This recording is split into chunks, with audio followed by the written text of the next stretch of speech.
Assalomu alaykum hurmatli talabalar. Bugun sizlar bilan bu videoda agranulyasitlar, ya'ni donasiz leykositlarni ko'rib chiqamiz. Agranulyasitlar, ya'ni sitoplazmasida granulalar bo'lmaydigan oq qon tanachalardir. Agranulyasitlar termini ko'p jihatdan shartli bo'lib, hujayra tuzilishini to'liq ifodalamaydi. Tuzilishi funksiyal jihatdan ikkiga bo'linadi. Monotitlarga va limfositlarga bo'lib o'rganiladi. Xo'p, limfositlar ular voyaga yetgan organizm leykositlarini umumiy sonining 20-30% tashkil qiladi.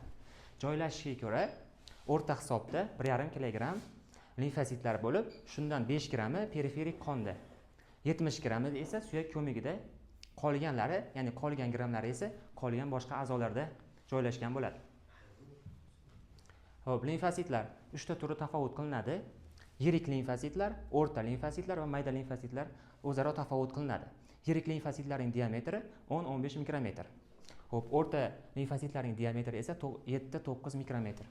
Mayda limfositlarning diametri 4,5-6 mikrometr. Xo'p, qonda foiz nisbatiga ko'ra, qonda joylashishiga ko'ra 10% yirik limfositlar, qolgan 90% esa o'rta va mayda limfositlarga to'g'ri keladi. Elektron mikroskop ostida ko'rganimizda yadro strukturasi har xilligini ko'ramiz. Limfositlar o'sib borgan sari, ya'ni kattalashib borgan sari yadrosi kichiklashib boradi. Xo'p, mayda va o'rta limfositlar sitoplazmasida ko'p sonli erkin ribosomalar va bir nechta mitoxondriyalarni ko'rishimiz mumkin. Endoplazmik tor va Golgi suz taraqqiy etgan hisoblanadi. Mana rasmlarni ko'rsatib qo'yilgan. Xo'p, limfositlar garchi donasiz leykositlar qatoriga kirsa-da, sitoplazmasida zich donachalar topilgan. Ular asosan yirik bo'lib, yirik donador limfositlar nomini olgan. Ular umumiy limfositlarning taqriban 10% ni tashkil qiladi. Vazifasi yot hujayra kirganda, ya'ni organizmga yot mikroorganizmlar yoki yot hujayralar kirganda halok qilib beradi va shuning uchun ularni tabiiy killerlar, ya'ni inglizchadan natural killerlar deb ataladi. Uni qisqarmasi NK hujayralar ham deyiladi. Mana yirik donador limfositlar ko'rinishi va natural killerni, ya'ni tabiiy killerlarni ko'rinishini ko'rishimiz mumkin. Xo'p, immunologik funksiyalar nuqtai nazaridan limfositlar ikkita turga bo'linadi.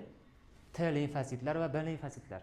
T va B limfositlar tuzilishi o'sha farq qilmaydi, tuzilish jihatdan farq qilmaydi, faqat plazma lemmasida yuzasida joylashgan glikoprotein reseptorlari bilan farqlanib turadi. Mana suyak ko'magi rasmda ko'rishimiz mumkin. Suyak ko'magidan hosil bo'layotgan limfositlar, bular timusga borganda T limfosit nomini oladi. Xo'p, limfoid to'qimalarga borganda B limfosit nomini oladi. Xo'p, antigen kirganda, ya'ni yot organizm yoki mikroorganizmlar kirganda, antigen kirganda limfoblastlarni hosil qiladi. Ungacha lekin limfositlar hosil bo'lmay turadi.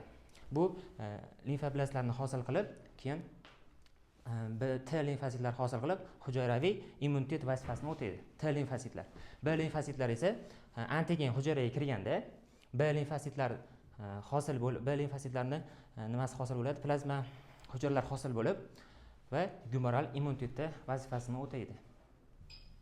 Xo'p, endi T limfositlar qon orqali periferik organlarga, ya'ni taloq, limfa tuguni, murtaklarga boradi va shu a'zolarda T zonada joylashgan bo'ladi.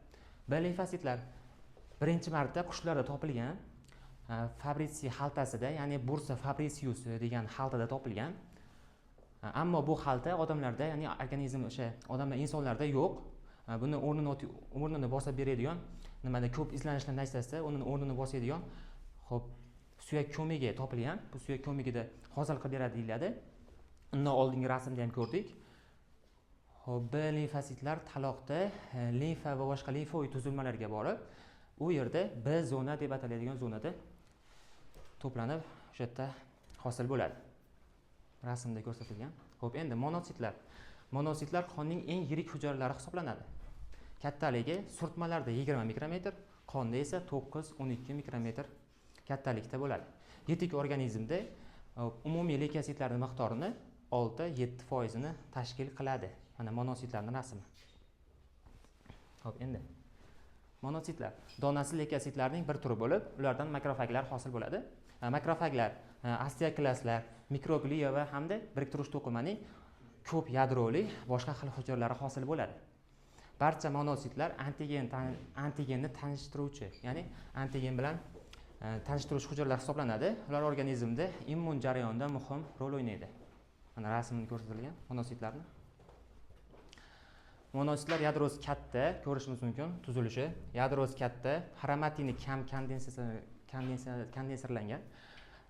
Monositlar sitoplazmasi bazofil, ya'ni sitoplazmasi bazofil bo'yalgan va tarkibida ko'pgina mayda lizosomalar, ya'ni azofil donachalari bo'ladi. Xo'p, bugungi darsimiz, shu videomiz shu bilan tugaydi.